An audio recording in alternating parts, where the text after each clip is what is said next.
عليكم، مرحبا بكم معايا اليوم في فيديو جديد.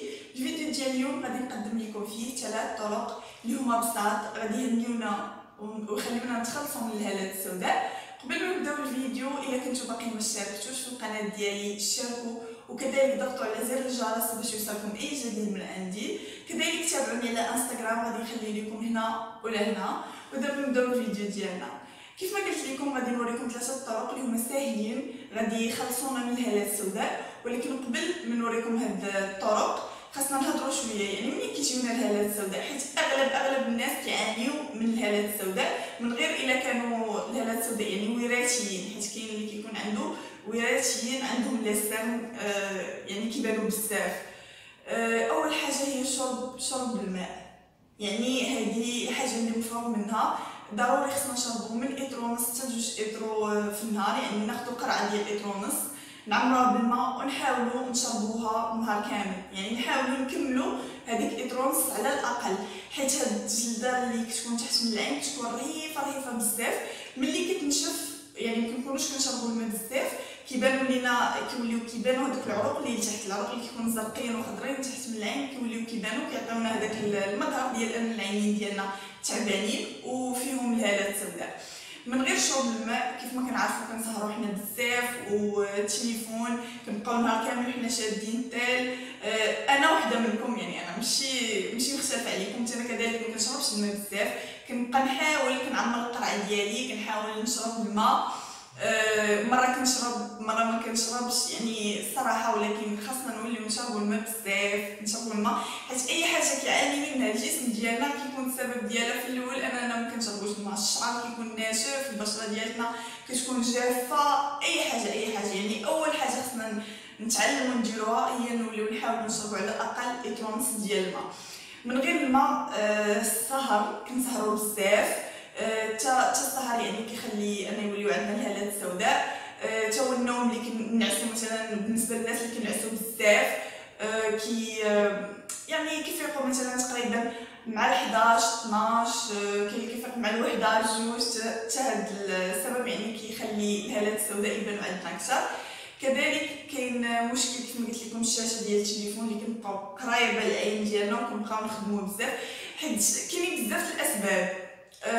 الا حاولنا نقصوا شويه من هذه الاسباب غادي نحاولوا نتخلصوا من الهالات السوداء. كيف ما قلت لكم بشرط انها ما تكونش وراثيه. بالنسبه للناس اللي عندهم الهالات السوداء وراثيين، من الافضل انهم يمشيو عند الطبيب مختص، طبيب ديال الجلد ولا شي حاجه بحال هكا. يعني كاينين بزاف الحلول بالنسبه للناس اللي كيعانيو من الهالات السوداء اللي هما كيبانوا بزاف وراثيين. يعني راه كاينين دابا العلم تطور وكاينين بزاف الحلول اللي كيخلصونا من الهالات السوداء.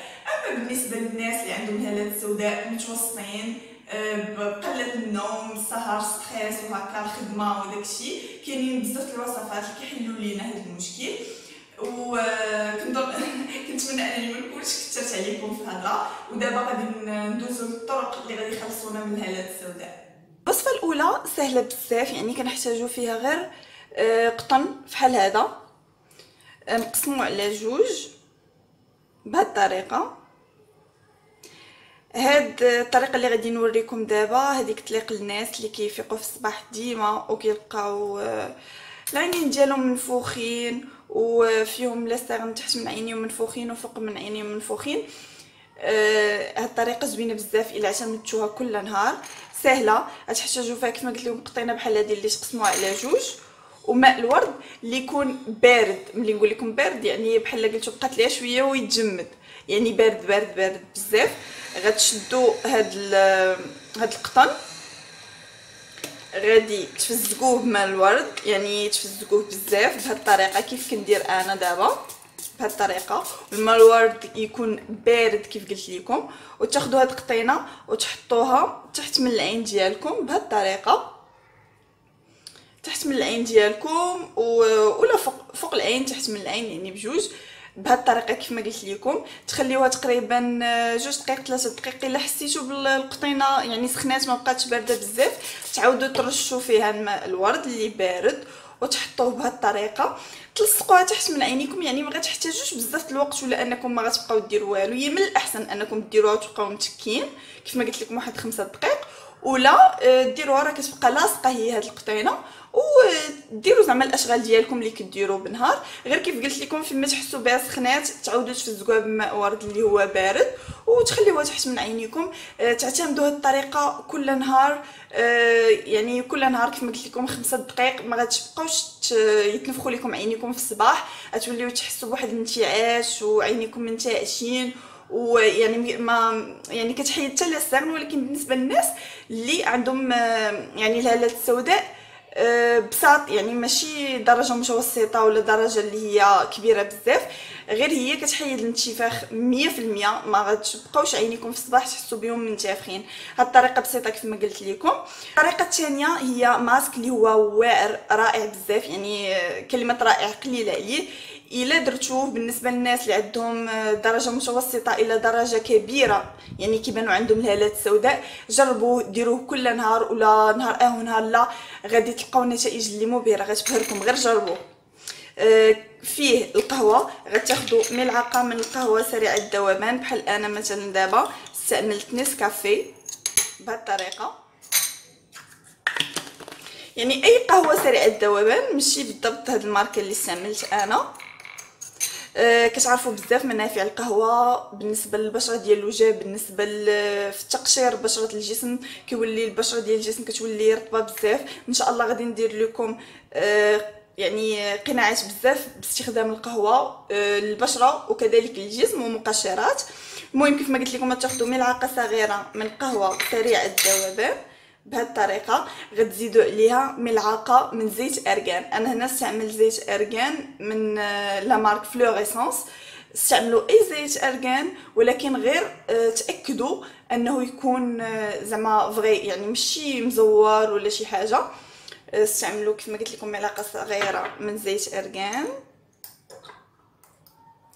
البنات هاد الماسك زوين بزاف، شحال من مره قلت زوين. انا ما بغيتش ندير لكم زعما نوريكم هاد الماسك وفي الاخر البنات ما يجربوش، جربوه وقولوا لي. كما قلت لكم غتزيدوا ملعقه، الا حسيتوا بانكم قويتوا القهوه تزيدوا الزيت كيف كندير انا. تيتكون عندكم يعني قناع اللي هو متماسك بهذه الطريقه. بحال قلتو القهوه كتحبب واحد شويه. كيف قلت لكم ملعقه ولا جوج ملعقات جوج ملعقات ولا جوج بهذه الطريقه، وتحاولوا تخلطوهم مزيان. المكون الثالث هو فيتامين او. هذا فيتامين او من غاسين فيتا. بالنسبه للناس اللي كيسولوني لا فيتامين او كاين في كاع لي فارماسي بارا فارماسي، في اي بلاصه كيتباع باثمنه اللي هي رخيصه، ابتداء من 20 درهم 30 درهم، يعني اثمنه رخيصه. خذوا اي فيتامين او بغيتو وديروه في هذه الوصفه. كنعرفوا المنافع ديال الفيتامين او بالنسبه للبشره. ديروا بعض القطرات، 2 3 كيف شفتوا انا درت 3 القطرات من فيتامين او، ملعقه من قهوه سريعه الذوبان، وملعقتين من زيت ارغان. وتخلطوا المكونات مزيان مزيان بهذه الطريقه بحال هكا. شنو غتزيدوا عليهم؟ غتزيدوا عليهم ملعقه من ماء الورد.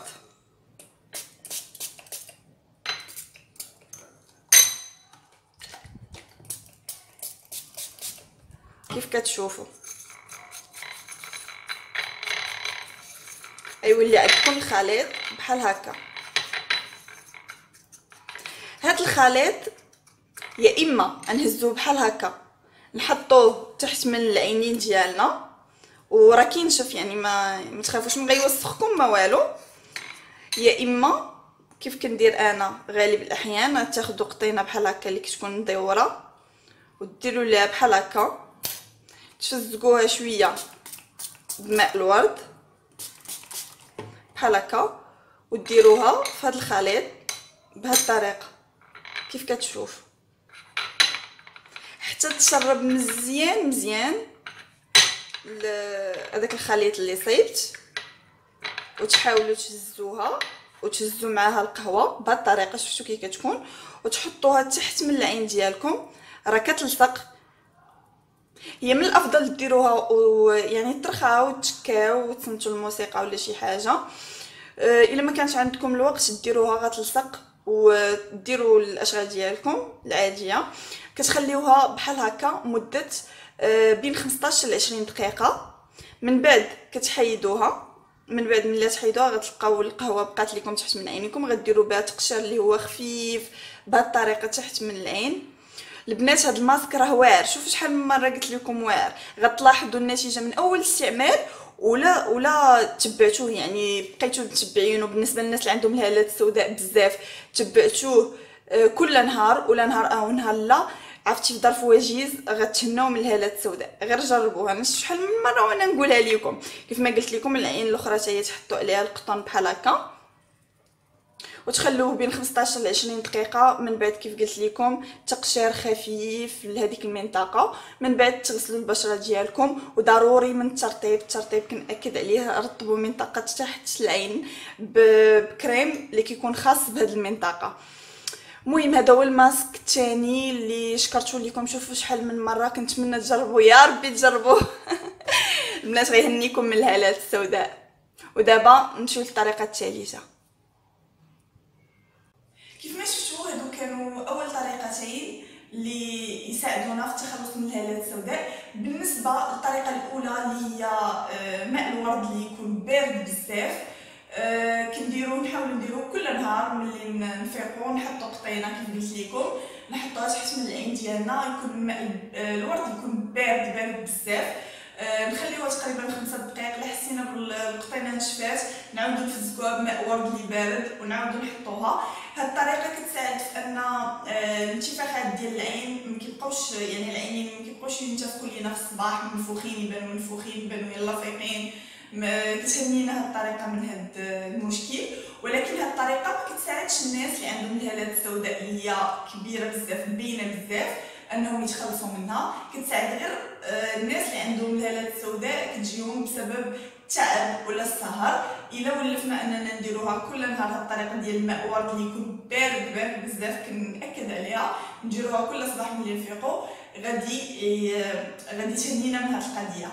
اما بالنسبه للناس اللي كيعانيو من الهالات السوداء يعني متوسطه الدرجه الى درجه كبيره، كيف ما قلت لكم القناع اللي وريته لكم ديال القهوه الصراحه كيعطي نتائج اللي هما واعرين بزاف. خاصكم غير تجربوه وتداوموا عليه. ماشي تجربوا غير مره وتقولوا لا هو كيبان الفرق. الصراحه كيبان الفرق من اول تجربه، ولكن لا جربوه. الا كان عندكم الهالات السوداء بزاف ديروه كل نهار تقريبا كيف قلت لكم مده 20 دقيقه. من بعد ديروا تقشير، يعني لهذيك البلاصه تقشير خفيف بحركات دائريه.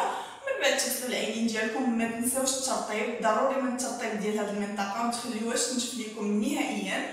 وكيف قلت لكم ديروها كل نهار. بالنسبه للناس اللي عندهم الهالات السوداء متوسطه الدرجه يديروها مثلا 2 مرات في الاسبوع. ولكن كيف قلت لكم هذا القناع زوين بزاف. جربوه البنات، ماشي غير تبقاو غير تشوفوا مثلا في الوصفات وهكا وما تجربوش. الا عجبتكم شي وصفه جربوها يعني اقل وقت يعني التجربه عطيوها هي 2 مرات في الاسبوع على الاقل مده شهر. يعني 2 مرات هي 8 المرات. تما فين تقولوا لا هاد الوصفه زوينه ولا ما زويناش. حيت الا كنتو تبقاو تنقزوا من وصفه لوصفه راه واحده فيهم ما غادي تنفعكم وما غتلقاوش النتيجه. المهم الطريقه الثالثه اللي قلت لكم هي بالنسبه للناس اللي معكازين، اللي ما عزيزش عليهم يديروا الوصفات ما فيهم ما يبقاو يخلطوا القهوه مع الزيت مع هادي ويبداو يلطخوا في وجههم ويتسناو 20 دقيقه وعاد يغسلوا. بالنسبه للناس اللي ما يعني كيف قلت لكم ما عزيزش عليهم ما يبقاو يصايبوا الوصفات بحال اللي قلت كيعجزوكم. كاين واحد الزيت اللي هو واعر بزاف كيهنيكم من الهالات السوداء الا تبعتوه. هذا السيروم هو هذا كيف كتشوفوا سيروم من عند لا مارك بريتي باي فاتيم. صراحه هذا السيروم زوين بزاف، حسيت بالنتائج ديالو يعني من الاسبوع الاول حسيت بالنتيجه. هذا السيروم هو فيه القهوه، فيه بزاف الزيوت اساسيه اللي هي نادره.